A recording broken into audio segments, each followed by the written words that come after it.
नमस्कार साथियों, डॉक्टर संग्राम पाटिल इंग्लैंड से बोल रहा हूँ। साथियों, हमारे देश के इतिहास में सिर्फ एक ही राजा ऐसे हैं, सम्राट ऐसे हैं जिनके नाम के आगे या उनके नाम के जगह पर देवानाम प्रिय प्रियदर्शी ऐसे लिखा जाता है। और इस महान सम्राट का नाम है सम्राट अशोक। अनफॉर्चुनेटली हम सम्राट अशोक के बारे में बहुत ज़्यादा जानते नहीं हैं, क्योंकि हमारे देश में जो उनका साहित्य था, उनका जो कार्य था, वो सब मिट गया या मिटा दिया गया। और हमें जो जानकारी मिलती है वो बाहर के जो देश है, जैसे श्रीलंका में कुछ ग्रंथ लिखे गए थे उनके ज़माने में, और चाइना में, तिब्बत में ये जो जानकारियाँ वहाँ से बुद्धिस्ट लिटरेचर से मिलती है, उससे हमें पता चलता है कि उस वक्त की परिस्थिति क्या थी और किस तरीके के एपिसोड्स हुए थे, इंसिडेंसेस हुए थे और हिस्ट्री क्या रही थी। और दूसरी जो बात है, जो उनके जो शिलालेख हमें मिले हैं, स्तंभलेख, शिलालेख, उनका जो कार्य रहा था उस सिलसिले में, उसका अभ्यास करके भी उससे हमें पता चलता है कि उनका कार्य किस तरीके का रहा था या रहा होगा। तो ये जो सम्राट है, महान सम्राट अशोक, ये भारत के इतिहास के सबसे महान सम्राट कहलाए जाते हैं। और दुनिया में जो महान सम्राट है उनमें गिने चुने जो नाम आते हैं, उनमें सम्राट अशोक का नाम टॉप आता है। तो ये मैं कुछ इन्फॉर्मेशन आपके साथ शेयर कर रहा हूँ, और ये मधुकर पिपलायन जी की एक छोटी सी किताब है, सम्यक प्रकाशन की, दिल्ली की, महान सम्राट अशोक। मैं आपको अपील करूंगा कि ये किताब आप सभी पढ़ें, क्योंकि इसमें जो जानकारी जिस तरीके से, जिस भाषा में और सिंपल तरीके से दी गई है, वो सबको जाननी चाहिए। और हमारा जो गर्वशाली महान इतिहास है उसको भी हमें जानना चाहिए, और उसके लिए ये छोटी सी किताब है, महान सम्राट अशोक, मधुकर पिपलायन। तो इस किताब से मैं इसके आधार पर कुछ इन्फॉर्मेशन देवानाम प्रिय प्रियदर्शी, इन दो शब्दों के बारे में आपके साथ शेयर करता हूँ। तो लेखक ने बताया कि धम्म अभिलेख जो है, इनमें सम्राट अशोक का जो मेंशन किया जाता है नाम, वो देवानाम प्रिय प्रियदर्शी, मतलब देवताओं के प्रिय प्रियदर्शी, ऐसे ही मिलता है। तो और ये जो नाम है, ये हमें पता चलता है अलग अलग शिलालेखों को एक साथ मिलाकर, और जो श्रीलंका के जो ग्रंथ जो है बुद्धिस्ट साहित्य के, उस वक्त का वर्तमान बताने वाले, उस वक्त की हिस्ट्री बताने वाले, उससे कोरिलेट करके हमें पता चलता है कि ये देवानाम प्रिय प्रियदर्शी जो है, ये वास्तव में सम्राट अशोक का ही नाम था, और उन्हीं के बारे में ये लिखा जाता था, उनको ही देवानाम प्रिय प्रियदर्शी कहा जाता था। तो अशोक जो थे, सम्राट अशोक, हम सब जानते हैं कि कलिंगा युद्ध जो हुआ था, इनमें लाखों लोग मार दिए गए थे, और इस युद्ध का जो विनाश देखा उन्होंने, सम्राट अशोका ने, तो उनको बड़ा दुख हुआ, और उन्होंने फिर धम्म में दीक्षित होने का निर्णय किया। और उस वक्त वो जब धम्म का जैसे ही वो अभ्यास करने लगे, तो उनके अंदर से बड़ी करुणा जागृत हुई, और वो अपनी जो जनता थी, जो भी लोग बच गए थे युद्ध में, और उनके राज्य की सीमाओं के अंदर और इवन सीमाओं के बाहर के भी लोग थे, उनके प्रति बड़ी करुणा जागृत हुई, प्राणियों के प्रति करुणा जागृत हुई, और ये सारे अपनी संतान की तरह वो मानने लगे।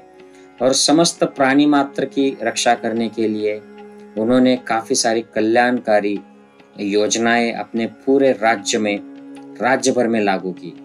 तो ये जो काल अशोक जो कहलाया जाता था, या चंद अशोक जो कहलाया जाता था, वो अब धम्म अशोक हो गया, और इस तरीके से वो देवताओं का प्रिय बन गया। तो यहाँ पे देवता, ये जो शब्द है, ये जैसे ब्राह्मण या हिंदू ग्रंथों में जिस अर्थ में ये देवता माने जाते हैं, उस अर्थ में बुद्धिस्ट लिटरेचर में या बुद्धिस्ट ट्रेडिशन में नहीं माने जाते हैं।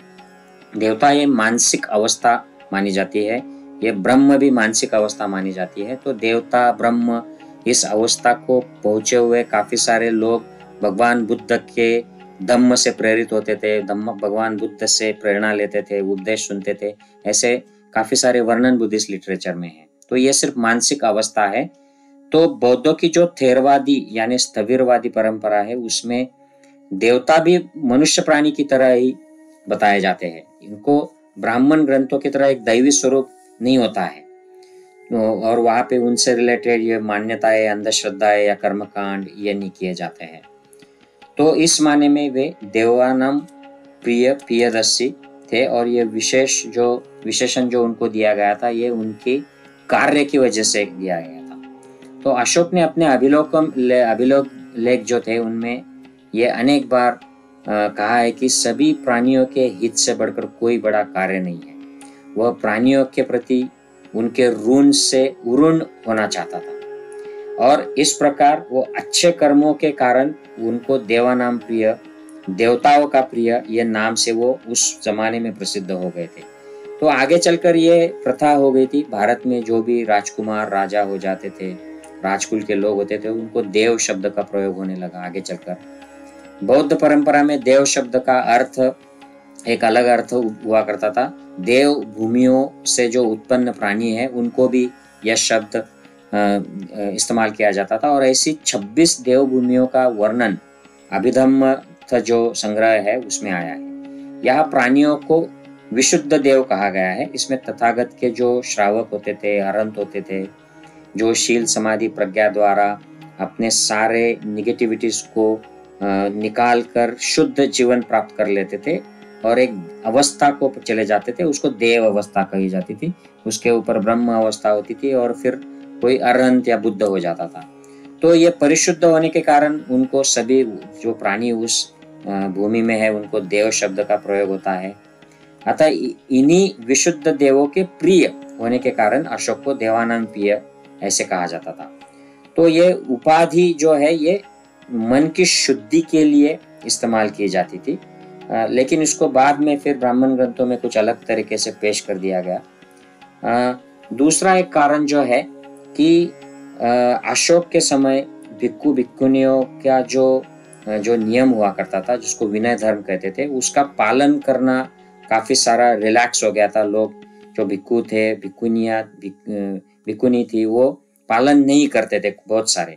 तो इसकी वजह से जो सीरियस भिक्खु होते थे या अरहंत होते थे वो इस पर उनको चिंता होती थी कि ये कैसे किया जाए।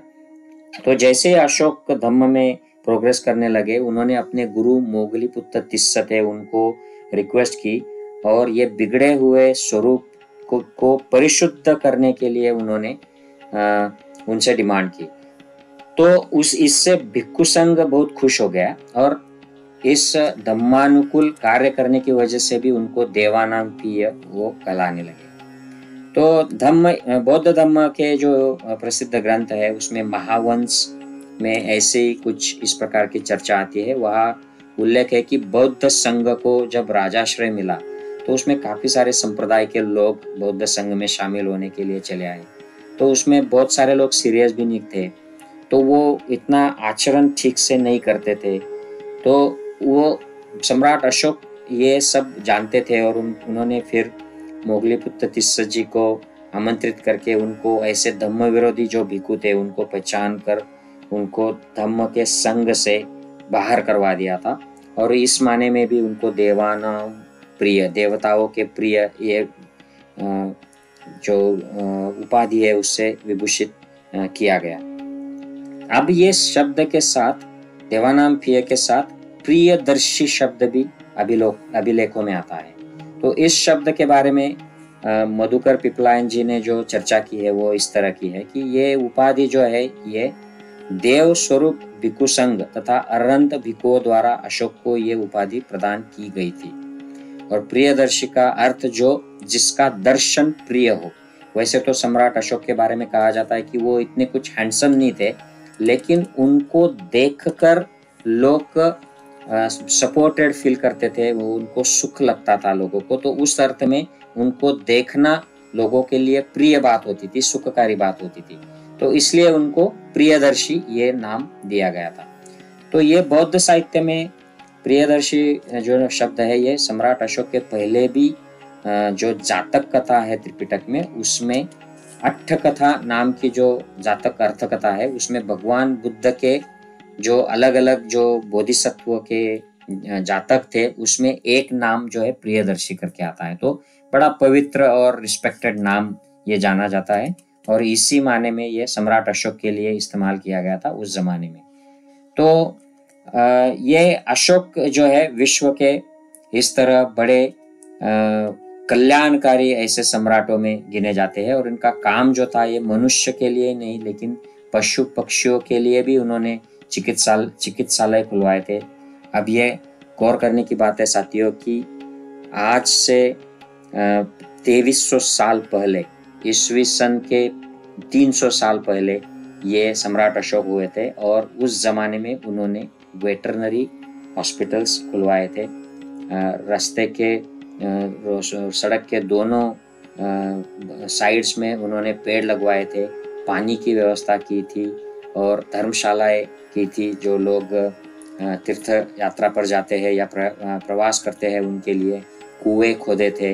तो इस तरह उन्होंने काफ़ी सारे ऐसे जन कल्याणकारी काम किए थे, तो इस माने में भी उनको प्रियदर्शी नाम दिया जाता था। तो ये ऐसे महान सम्राट थे।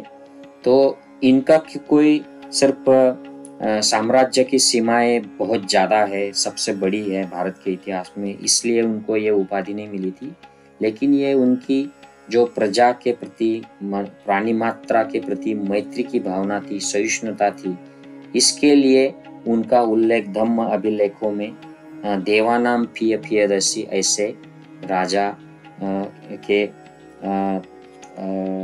स्वरूप में हमें मिलते हैं।